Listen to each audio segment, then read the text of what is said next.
우리 앞뒤 좌우를 돌아보면서 한번 격려할까요? 복음의 사람이 됩시다. 네. 여러분, 바울과 바나바는 수리아 안디옥에서 정말 걸출한 목회자들이었습니다. 바나바는 삶에 있어서는 가장 탁월한 삶을 보였고, 사울은 하나님을 알에 대해서는 정말 누구보다도 탁월한 사역자였습니다. 이들이 얼마나 성도들을 잘 양육했던지 그 교회를 일구었던 성도들을 가리켜 주변의 사람들, 세상 사람들은 그리스도인들이다, 정말 그리스도밖에 모른다, 그리스도를 닮았다, 저들을 보면 그리스도가 누구인지 알게 된다. 여러분, 만약에 여러분이 바울과 바나바였다면 어떤 기분이 들었을까요? 우리가 섬기면 사람이 달라지고 그들이 잘 자라고 상처받고 염려하는 사람들, 늘 이 세상이 무섭다고 생각하는 사람들에게 그거 아니야, 그렇게 생각할 필요가 없어, 하나님 계시잖아, 그렇게 말해줬는데 내 말을 듣지 않는다면 무슨 소용이 있겠습니까? 근데 우리가 이야기만 하면, 가서 어깨만 한번 두드리면, 성경을 열어서 가르치기만 하면 사람들이 변화된다. 여러분은 어떤 자신감을 갖게 될까요? 복음의 위대함을 알고 있지 않겠습니까? 하나님께서 이들을 구별하셨습니다. 두 사람을 따로 세우라. 따로 세우라는 말은 내가 이들을 향한 거룩한 계획이 따로 있다는 겁니다. 수리아 안디옥 교회를 섬기는 것보다 더 크고 위대한 계획을 너희들에게 가지고 있다. 여러분, 그런 사인 아닐까요? 그러면 바울과 이 바나바는 어떠한 생각을 갖고 최초의 교회로부터 파송을 받은 선교사의 일들을 하게 될까요? 내가 발이 닿는 곳마다 하나님의 놀라운 일들을 희망하지 않겠습니까? 그런데 그들의 여정은 만만치 않았습니다. 어디로 가야 할지도 몰랐어요. 그래서 첫 번째 선택한 곳이 그 선교팀 안에 있는 바나바의 고향 구브로섬을 가장 가까우니까 선택하여 사역을 시작한 겁니다. 배 타고 구브로섬 첫 번째 도시 살라미에 이르러 자신들이 익숙한 자신의 동족 유대인들에게 복음을 전했습니다. 회당에 출입해서 성경을 열어서 마음껏 복음을 전했는데 아무런 열매가 없었습니다. 그래서 그 섬의 정반대의 지점에 있는 파포스, 우리 개역 성경에는 바보라고 지명을 번역하고 있는데, 그 바보라는 지역까지 그냥 관통해 간 거예요. 어디로 가야 복음을 들을 사람이 있을까? 어디로 가야 하나님께서 예비한 사람들을 만날 수 있을까? 어디로 가야 하나님의 일하심을 직접 경험할 수 있을까 생각하고 있었겠죠. 바보에 이르렀더니 거짓 선지자 엘루마의 회방하는 일을 경험했습니다. 거기에 유대 총독 서기오 바울을 만나고 복음을 전했죠. 여러분, 구브로의 섬에서의 사역의 결과는 크게 열매가 없었던 것 같습니다. 그것이 얼마나 힘이 들었던지 선교 일행의 균열이 생기게 시작된 거죠. 조력자로 함께 섬겼던 마가 요한이 밤빌리아 버가에 이르자 예루살렘으로 돌아가 버렸습니다. 기브업, 나는 못하겠습니다. 너무 힘듭니다. 나는 엄마 아빠가 맛있게 차려주는 그냥 음식, 옛날에 나의 그 먹던 음식 먹고 싶습니다. 이렇게 따라다니면서 열매도 없고 고생스럽고 늘 적응하기만 해야 되는 이 환경, 나는 힘듭니다 하고 삼촌 저는 돌아가겠습니다 하고 예루살렘으로 가버렸어요. 여러분, 얼마나 그들이 하나님의 거룩한 말씀과 삶을 전했을 때 수리아 안디옥에서는 최초의 그리스도인이라 일컬음 받을 사람들이 그렇게 생겨났는데 그래서 자신만만했고 하나님의 위대한 비전과 믿음을 갖고 출발했는데 열매는 별로 없었다는 거예요. 여러분, 그렇게 한 두 주가 흘러갑니다. 여러분과 저였다면 어떤 생각이 들었을까요? 이게 뭔가? 왜 이전처럼 똑같은 사역의 이 결과가 나타나지 않을까? 하나님께서 진짜 우리를 구별하시고 보내신 거 맞는가? 우리가 들은 성령의 음성이 진짜인가? 여러분, 헷갈려 하지 않겠습니까? 그럴 때 어떻게 해야 된다고요? 무너지지 않아야 된다는 거죠. 무너지지 않으려면 전적 신뢰해야 합니다. 내 눈에 내가 원하는 환경이 펼쳐지지 않는다 하더라도 나를 여기까지 인도하시는 하나님을 전적으로 신뢰할 수 있어야 합니다. 여러분, 그들은 자신들의 이 선교팀의 균열을 일으켰던 밤빌리아 버가, 거기서도 크게 뭔가 열매는 없었던 것 같아요. 이제 버가를 떠납니다. 어디로 가냐 하면 비시디아 안디옥이라는 곳으로 올라가는 거예요. 오늘 본문이 등장하고 있는 비시디아 안디옥. 여러분, 이 부분, 여기까지의 이 내용을 지도를 한번 보여드리겠습니다. 여러분 보이십니까? 여러분들이 보는 화면의 오른쪽 중간에 수리아, 빨간 글자는 우리가 말하는 경상도, 전라도, 충청도 한 나라의 큰 지역 덩어리를, 그런 빨간 지역, 수리아, 길리기아, 갑바도기아, 갈라디아, 밤빌리아, 구브로, 아시아, 그 당시에는 그 나라들, 큰 덩어리들을 어떻게 불렸냐면 지역을 이렇게 불렀습니다. 아시아, 이탈리아, 스바냐, 스바냐는 스페인을 의미합니다. 에스파냐, 그렇게 부른 거죠. 수리아 안디옥에서 이제 구브로 섬을 첫 번째 사역지로 삼고 하나님의 이끄심을 따라 비전을 갖고 정말 열망을 갖고 소망 가운데, 기대감 가운데 왔는데 열매가 별로 없었습니다. 이제 어디로 올라갔다고요? 밤빌리아 버가로. 다음 사진.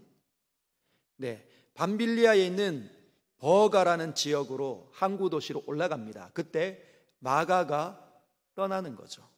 이 마가가 떠난 이 버가를 이제는 떠나서 어디로 올라가냐면 위에 보면 비시디아 안디옥이라는 곳이 있습니다. 그 지금 밤빌리아 버가에서 위에 있는 비시디아 안디옥, 다음 사진. 네, 거기까지 보면 우리 지도를 보면 어떻습니까? 회색빛이 있죠. 산맥이 있다는 겁니다. 산맥. 어쩌면은 그 산맥, 밤빌리아 버가를 떠나서 비시디아 안디옥, 왜 그곳으로 가려고 했을까요? 그곳은 전승에 의하면 구브로 섬의 총독이었던 서기오 바울의 고향으로 알려져 있습니다. 구브로 섬에서 열매는 누구입니까? 서기오 바울이 믿었습니다. 총독인 서기오 바울, 그 땅에 있는 최고의 권력자가 믿은 거죠. 근데 그 권력자가 뭐라고 얘기했을까요? 나의 고향인 내 부모가 있고 내 사랑하는 사람들이 있고 내 친구와 친척들이 있다. 거기 가서 복음을 증거해 주라. 어쩌면 그랬을 수 있습니다. 그래서 구브로 섬에서 밤빌리아의 버가에 이르렀을 때 비시디아 안디옥을 목적으로 했다는 이야기를 어쩌면 마가 요한이 듣고 지레 겁먹고 예루살렘으로 돌아간 것이죠. 높은 산맥을 넘어 험준한 삶을 산다는 게 만만치 않기 때문에. 네. 자, 그러면 이제 비시디아 안디옥으로 들어갑니다.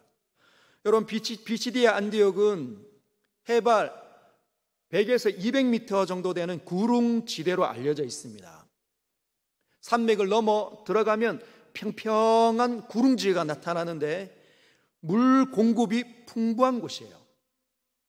물이 각 산맥으로부터 막 물이 이제 쏟아져 그쪽으로 몰려드는 것이죠. 물 공급이 풍부하다면 뭐가 잘 될 수 있을까요? 농사가 잘 됩니다. 밀농사가 잘 되는 곳이 비시디의 안디옥 주변이었습니다. 그러면 빵이 먹고 사는 빵 걱정은, 밥 걱정은 할 필요가 없는 곳이라는 거예요. 과수원도 매우 잘 되는 곳이었습니다. 우리가 터키를 여행해 보면 알지만 터키가 정말 잘 되는 이 과일들이 있습니다. 어떤 게 있을까요? 올리브가 얼마나 잘 열리는지, 그리고 오렌지가 얼마나 잘 열리는지 모릅니다, 이 땅에서. 그래서 그런 올리브와 오렌지, 이 생산이 다른 지역보다 훨씬 더 풍부하고 많은 겁니다. 그리고 목축도 잘 되는 곳이었습니다. 물이 공급이 월안하니까 곳곳의 들판에서 나지막한 풀들이 얼마나 잘 자라는지. 그러면 양을 키우기 쉽고 염소를 키우기 쉽고 소를 키우기 쉬운 겁니다. 다 잘 되는 거예요. 여러분, 이렇게 먹을 것들이 풍부한 곳이 이 비시디의 안디옥 주변이었다면 비시디의 안디옥에 사람들이 몰려오는 거죠. 먹고 살 걱정할 필요가 없으니까 이제 막 들어가는 겁니다. 여러분, 그러면 사람들이 막 몰려오면 문화가 발달할 수밖에 없고 다양한 사상과 철학이, 그리고 수많은 신들이, 그 사람들이 다른 지역에서 살다가 섬겼던 신들을 가지고 그 지역으로 막 들어오는 겁니다. 수리아 안디옥과 약간 비슷한 곳이 비시디아 안디옥이었어요. 이곳에 이들이 바나바와 바울이 이곳으로 들어갔습니다. 이제까지 하나님께서 인도하셨지만 사역의 열매가 별로 만만치 않았던, 별로 없었던 그런 선교팀이 이 지역으로 들어간 것이에요. 어떤 사역의 열매가 있었을까요? 사역의 열매부터 한번 보도록 하겠습니다. 오늘 본문 13장 42절입니다. 같이 한번 읽겠습니다. 시작. 그들이 나갈새 사람들을 청하되 다음 안식일에도 이 말씀을 하라 하더라. 그럼 똑같이 회당에 가서 복음을 전하는데 반응이 폭발적입니다. 다음 안식일에도 이 말씀을, 오늘 준 말씀 다시 꼭 해주십시오. 여러분, 이전에 없었던 반응이 쏟아지고 있습니다. 오늘날 목회자들이 듣고 싶은 말이 이런 말들입니다. 그리고 보고 싶은 반응이 이런 반응이에요. 역시 목사님은 오늘 설교 짱이었어요. 오늘 같은 설교 다음 주에도 부탁합니다. 그렇게 기대감을 갖고 나오는 거죠. 여러분, 43절은 이렇게 되어져 있습니다. 43절. 회당의 모임이 끝난 후에 복음을 전했을 때 역시 다음 주에도 이 말씀 해 주십시오 했던 그날의 회당의 모임이 끝난 후에, 예배가 끝난 이후죠. 유대인과 유대교에 입교한 경건한 사람이 적게가 아니라 많이 바울과 바나바를 따르니 두 사도가 더불어 말하고 항상 은혜 가운데 있으라 권하니라. 사람들이 바울과 바나바를 졸졸졸 따라다니는 겁니다. 졸졸졸 따라다닙니다. 숙소가 어디입니까? 어디에 머무십니까? 오늘 점심 뭐 드십니까? 저녁은 어디에서 드실 예정입니까? 제가 섬기겠습니다. 저랑 이야기 한번 해주시지요. 제 고민이 이런 겁니다 라고 졸졸졸 따라다니는 겁니다. 누가? 유대인과 유대교에 입교한 사람들이. 그 주에 처음 비시디의 안디옥 지역에 들어가서 회당에서 하나님 말씀을 증거했을 때 그날 일어난 반응입니다. 한 주 뒤에 반응 오늘 한번 보도록 하겠습니다. 44절. 그 다음 안식일에는 한번 읽어볼까? 시작. 온 시민이 거의 다 하나님의 말씀을 듣고자 하여 모이니. 할렐루야. 엄청난 역사가 터져난 거 아닙니까? 온 시민이, 약간의 과장이 있는 것 같지만 거의 다 하나님의 말씀을 듣고자 하여 모였습니다. 소문의 소문이. 여러분, 그래, 이것이 바로 경건한 사람들의 모습이지. 하나님 때문에 자신의 삶을 모든 것들을 남김없이 포기한 사람들, 저런 사람들 아니냐? 하나님의 성경의 말씀이 이런 것 있잖아 라고 그 사람들이 입에서 입으로 사람들에게 소문낸 겁니다. 그래서 회당에 미어 터지도록, 여러분 앞뒤 좌우 한번 보십시오. 미어 터집니까? 지금 미어 터지고 있습니까? 이런 모습이 아니라는 거예요. 어마어마한 이전에 없었던 반응이, 폭발적인 반응이 막 몰려온 겁니다. 여러분, 그래서 선교와 전도, 그 열매는 예측할 수 없는 것이에요. 내 마음대로 속단할 수 있는 게 아니라는 것입니다. 잘 될 것 같아도 안 되는 것이 전도와 선교고, 잘 되는 것 같아도 안 되는 것이 선교와 전도의 일이라는 거죠. 왜 그렇습니까? 하나님의 일이기 때문이에요. 선교와 전도는 하나님의 일이기 때문입니다. 우리는 그냥 도구라는 거예요. 우리가 할 수 있는 영역이 아닙니다. 하나님을 경험한 사람들이, 하나님 때문에 낯빛과 마음이 달라진 사람들이 하는 일이지, 그러나 우리의 이 낯빛과 마음이 달라졌다 하더라도 내 속으로 들어온 하나님께서 그 일을 행하시기에 예측 불가능하다는 겁니다. 그래서 내 실력으로 이 사람 믿겠지, 속단하지 마십시오. 이 사람은 안 믿을 거야, 판단 내리지 않기를 바랍니다. 우리는 그냥 전하는 거예요. 주님께 도구가 돼서 추수꾼으로 열매를 거둬 드릴 뿐입니다. 여러분, 비시디아 안디옥에 폭발적인 반응이 일어났습니다. 여러분, 도대체 무엇이 그런 폭발적인 반응을 일으켰을 것일까요? 일으켰던 것일까요? 여러분, 그 폭발적인 반응이 15절부터 41절까지 자세하게 나와 있습니다. 여러분, 묵상을 한번 해보십시오. 15절부터 41절까지 이 비시디아 안디옥의 폭발적인 반응을 이끈 그 복음의 내용이 담겨져 있다는 거예요. 여러분, 복음 알고 있습니까?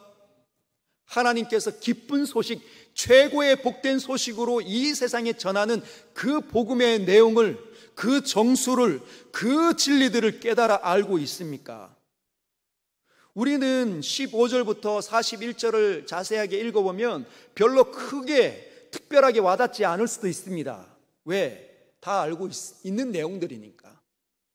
틈틈이 목사님들을 통하여, 그리고 내가 많은 양육을 통하여 배웠던 내용들이니까, 성경을 통해 알고 있는 내용들이니까 별로 특별해 보이지 않는 사도 바울의 설교일 수 있습니다. 그러나 여러분, 특별해 보이지 않지만 하나님께서는 이 내용을 가지고 특별한 반응을 일으켰다는 사실을 기억하시길 바랍니다. 사람들의 눈에 보여지는 판단 넘어서 하나님의 권능이 임하면 특별한 반응들이 일어난다는 거예요. 근데 그 특별한 반응은 반드시 복음을 통하여 나타난다는 것을 꼭 기억하십시오. 그래서 우리 모두는 복음의 사람이 될 필요가 있습니다. 복음의 사람이 될 필요가 있어요. 여러분, 복음의 엑기스, 오늘 사도행전 13장 23절은 이렇게 되어져 있습니다. 우리 같이 읽어보도록 하겠습니다. 시작. 하나님이 약속하신 대로 이 사람의 후손에서 이스라엘을 위하여 구주를 세우셨으니 곧 예수라. 할렐루야. 하나님께서 이 사람의 후손에서 이스라엘, 그리고 온 세상을 위하여 구주를 세우셨는데 곧 예수라. 여러분, 기독교는 예수에 관한 종교입니다. 예수 그리스도께서 이 세상을 구원한다는 내용이 담겨 있는 것이 바로 성경이고 기독교입니다. 그분이 하신 일을 사람들이 깨달아 마음으로 부딪힐 때 비로소 믿음이 생겨나고 사람이 살아나고 달라지고 회복되고 치료된다는 것이죠. 그래서 예수에 집중할 수 있어야 합니다. 여러분, 얼마나 예수의 사람입니까? 여러분, 예수는 어떤 일들을 감당하셨을까요? 38절 한번 보도록 하겠습니다.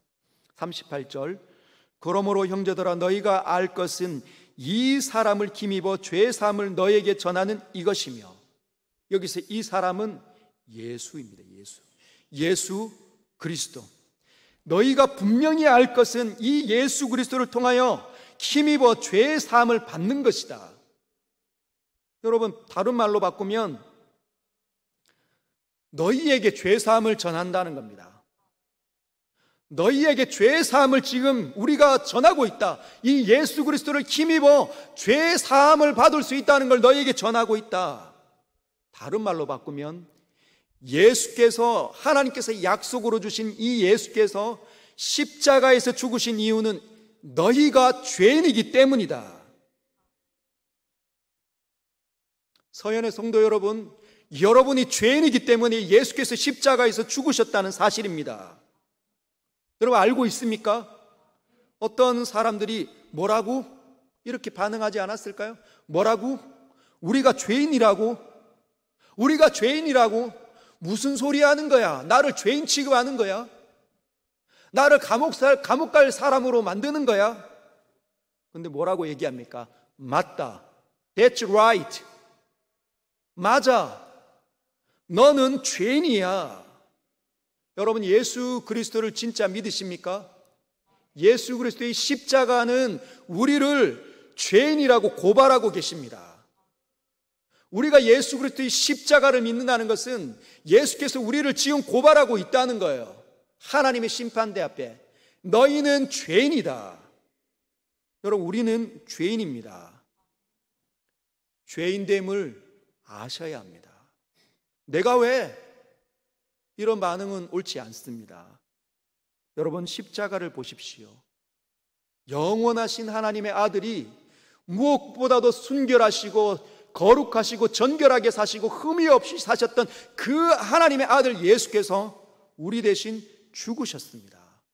우리가 죽어야 되는데, 우리가 하나님의 진노를 받아 심판받아 죽어야 되는데 예수께서 우리 대신 죽으셨다는 것이에요. 왜? 저와 여러분들이 죄인이기 때문에. 한번 따라 해볼까요? 내가 죄인입니다. 분명하게 고백하셔야 됩니다. 내가 죄인입니다. 내가 욕심쟁이였고, 내가 남이 잘 되면 배가 아프고 시기가 올라오는 시기와 질투의 화신이 바로 저였습니다. 이렇게 고백하셔야 된다는 거죠. 남이 잘난 체 하는 것은 절대로 못 보고, 내가 한 일은 어떻게든지 간에 과대 포장해서 알려주고 싶은 사람이 접니다. 제가 그런 시기와 질투의 선수입니다. 여러분, 그렇게 고백하셔야 됩니다.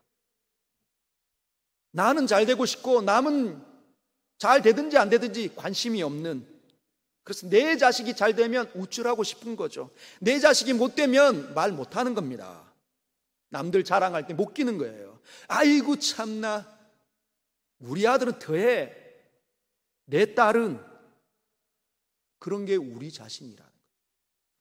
아무것도 아닌 일로 원통해하고 억울해하고 복수하고 싶고 내 편을 만들고 싶고 모든 나쁜 말로 헌담하고 끼리끼리 모여서 수군수군거리는 자가 바로 저입니다. 여러분, 그렇게 고백하셔야 합니다. 위기 때마다 거짓말하고 양심을 파는 자가 저입니다. 용기 있다고 말하지만 아무것도 아닌 일로 마음이 금방 어두워져서 사랑하는 사람들에게 좋지 않은 말을 하고 눈 흘기는 자가 저입니다. 다 그냥 승승장구할 때 나만 억울하다고 외치는 자가 저입니다. 그래서 늘 두렵고 늘 무서운 자가 저입니다. 여러분, 그래서 저와 여러분들이 죄인들입니다. 죄인임을 아셔야 돼요. 그래서 그 죄인임이 그 피시디아 안디옥 그 바울의 설교를 듣는 사람들 마음에 팍팍팍 꽂혔다는 겁니다. 납덩이가 달린 맨살에 채찍을 맞은 이유가 여러분들 때문입니다. 그분이 가시면류관을 쓰신 이유가 여러분들의 죄악 때문입니다. 그분이 벌게벗겨져서 수치를 당하는 일이 저와 여러분들 때문입니다. 그분의 손과 발에 못 박혀 찔려서 피가 줄줄 흐르는 것이 저와 여러분들의 죄악 때문입니다. 넘친 죄악 때문에 나무에 달려 모든 것들을 산산이 쏟으신 이유가 저와 여러분들 때문이라는 거죠. 그래서 사도 바울이 39절에 이렇게 이야기합니다. 39절. 또 모세의 율법으로 너희가 의롭다 하심을 얻지 못하던 모든 일에도 이 사람을 힘입어 믿는 자마다 의롭다 하심을 얻는 이것이라. 할렐루야. 여러분, 이 말씀 깨달을 수 있습니까? 그래서 묵상하셔야 돼요. 여러분이 그동안 배웠던, 저를 통해 배웠던 파편적인 지식을 가지고 이 말씀을 묵상해야 이 말씀 속에서 BCD의 안디옥 교인들이 일으켰던 그 반응들을 여러분들이 일으키지 못하면 이 말씀은 하나님의 말씀이 하나님의 음성으로 들려지지 않는다는 겁니다. 여러분, 예수께서 모세의 율법으로 우리를 고발하십니다. 하나님께서 율법으로 우리를 고발하시고 계시는 거죠. 왜 고발하십니까? 너희가 죄인이다. 너희가 자유자인 것처럼 보이지만 죄가 이끄는 대로 죄가 열매를 맺으려고 할 때 환경과 조건이 되면 너희들은 영락없이 그 죄의 열매를 맺는다. 그래서 너희들은 자유자가 아니야. 죄의 노예다. 그걸 뭐라고요? 율법으로 고발하신다는 겁니다. 여러분, 율법의 기능 알고 있습니까? 율법이 뭐예요? 네, 휴대폰은 진동으로 부탁드리겠습니다. 여러분, 율법은 이 성경을 의미합니다. 여러분, 이 성경이 하나님의 생각과 뜻들이 담겨져 있잖아요. 여러분, 율법, 이 하나님의 뜻과 첫 번째 하나님의 뜻이 이곳에 담겨져 있습니다. 그래서 성경을 받으면 성경을 첫 번째 하나님께서 주신 이유가 뭡니까? 하나님의 뜻이 여기 있다. 내가 너를 향한 뜻이 여기 있다. 너를 이렇게 이끌어가고 싶다. 내가 세상을 창조한 계획이 이런 것이다. 그 하나님의 뜻들이 여기에 있습니다. 그래서 이 성경을 받아들인 사람마다 하나님의 기준을 발견하는 거예요.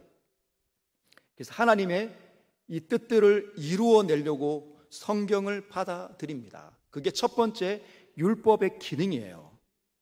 근데 이 기능이 두 번째 기능을 가지고 옵니다. 한번 읽어볼까요? 시작. 선을 선으로, 죄를 죄로 만든다는 거예요. 선을 선답게 여기도록 만들고 사람들에게 이 율법을 읽으면 선이 선이었구나, 이것이 옳은 것이었구나, 이것은 좋지 않은 죄구나, 그걸 그때 알게 된다는 겁니다. 하나님 뜻대로 사는 기준을 주셨지만 이 기준이 뭘 만들어내느냐? 선을 선되게, 악을 악되게, 죄를 죄되게 만든다는 거예요. 제가 비유로 설명해 드리겠습니다. 여러분, 음식이 있습니다. 음식을 하는데 된장찌개를 여러분 끓인다고 생각해 보십시오. 여기에 A 주부가 있고 여기 B 주부가 있습니다. 둘 다 A와 B 둘 다 된장찌개라는 음식을 끓입니다. 근데 이제 된장찌개를 끓이다 보면 된장도 풀어야 되고, 된장 푼 그대로 그냥 끓이면 여러분 맛이 납니까? 적절한 간을 해야 되죠. 간장을 넣기도 하고 고추장을 풀기도 하고 소금을 넣기도 해야 합니다. 그러면 둘 다 A와 B 둘 다 된장찌개를 끓였는데 누군가가 맛을 봤는데 어떻게 볼까요? 아니면 이 서로 맛을 본다고 합시다. A는 A 된장을 끓여가지고 정말 맛있게 됐다, 간이 적절해. B는 B 된장을 끓여서 적절한 간이 됐고 맛있다. 근데 상대방의 서로의 된장 맛을 본다고 생각해 봅시다. 어떨까요? A가 B의 된장 맛을 보면서 이건 좀 싱거운 것 같아요, 소금을 좀 더 넣어야 될 것 같아요 라고 얘기합니다. 그리고 B는 A 된장을 먹으면서 맛을 보면서 이 된장은 너무 짜요 라고 얘기합니다. 어떤 게 맞을까요? 상대적이라는 거예요. 상대적이라는 거죠. 서로 기준이 없습니다. 자기가 판단 기준인 거죠. 자기 주장을 내리는 겁니다.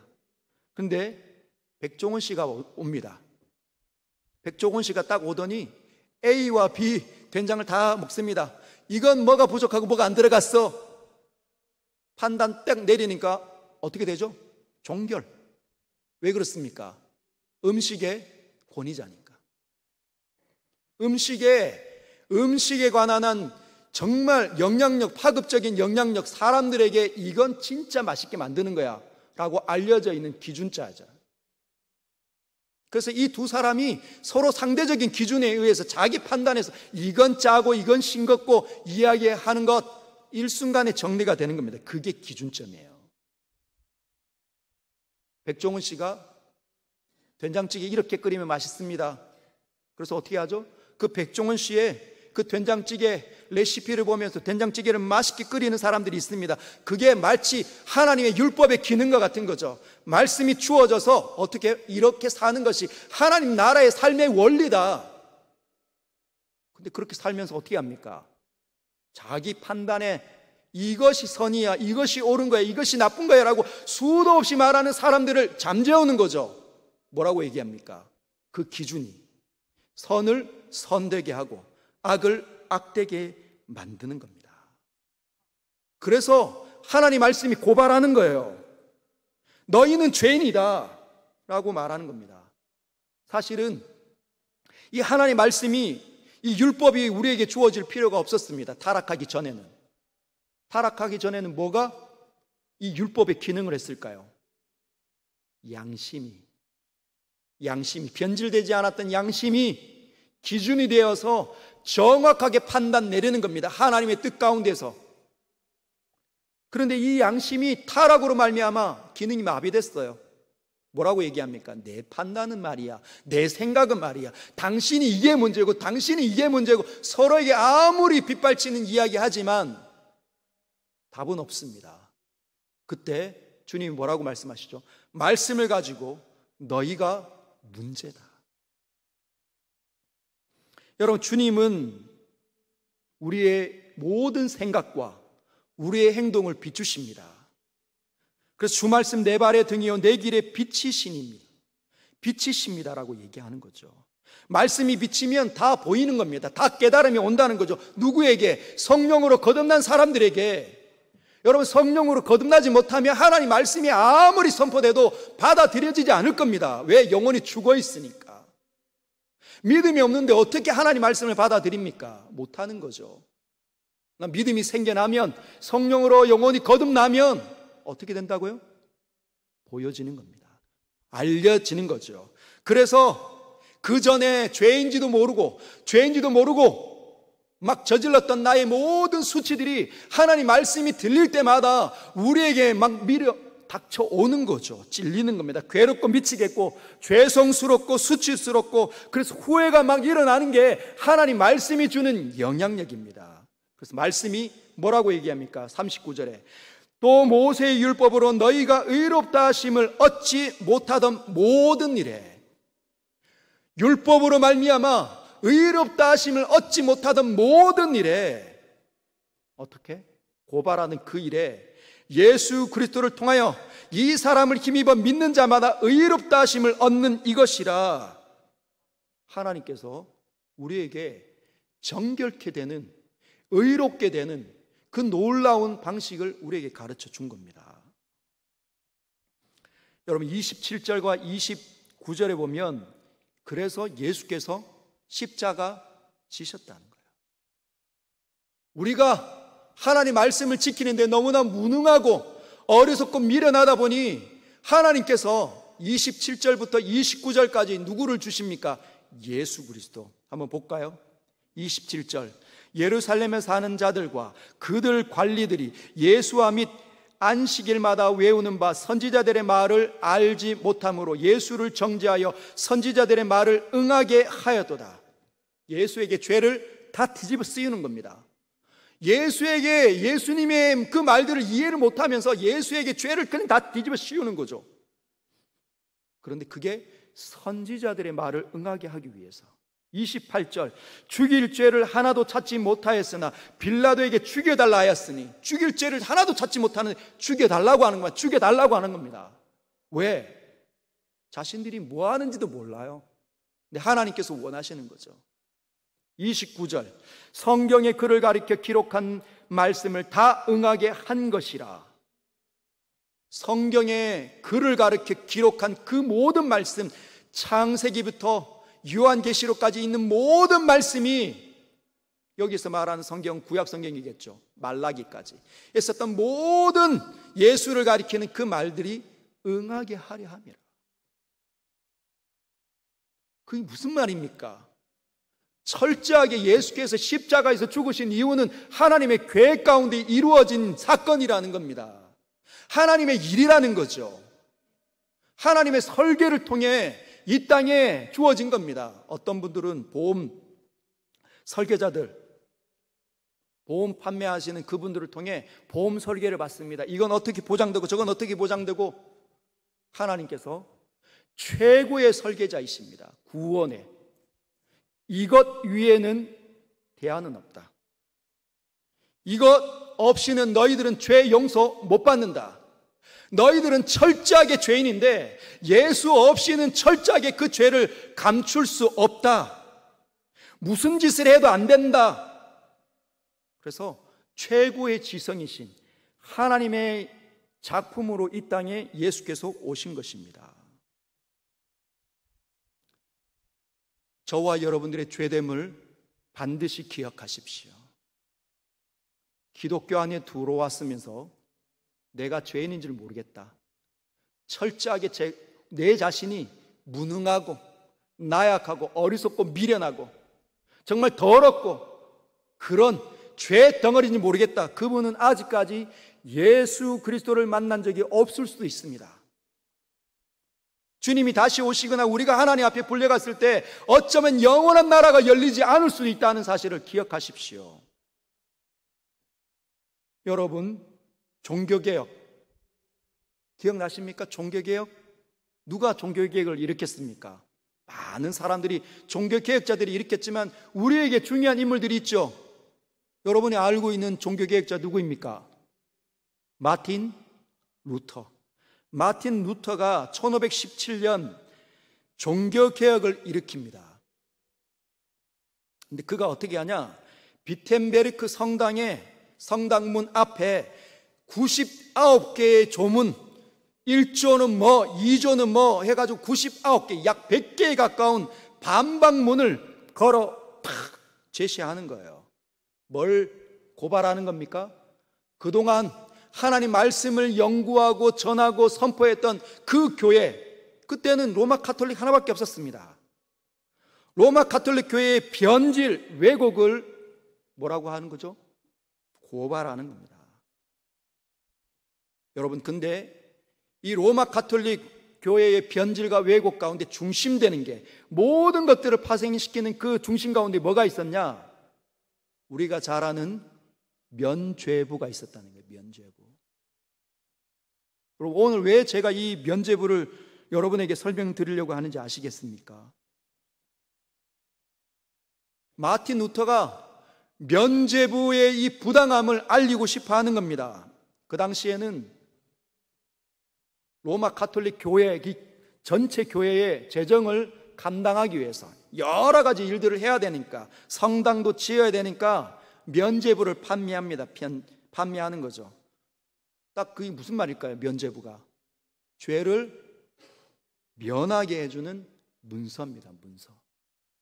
티켓이에요. 티켓. 이거 사면 면죄부 받을 수 있습니다. 어떻게 살 수 있습니까? 헌금하십시오.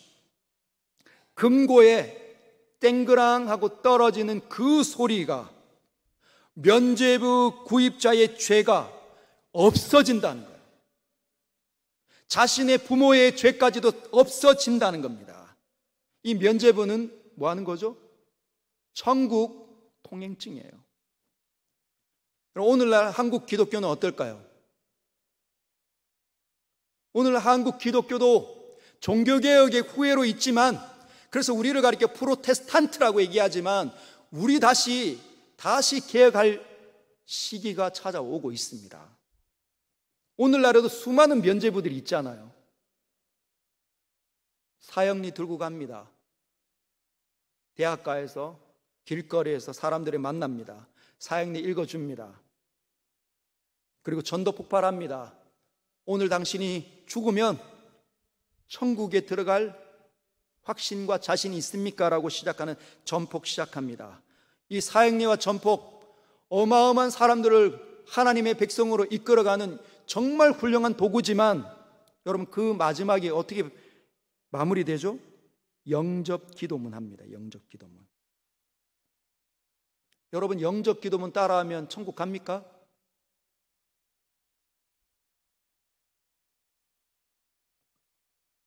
여러분 교회 나오면 천국 갑니까?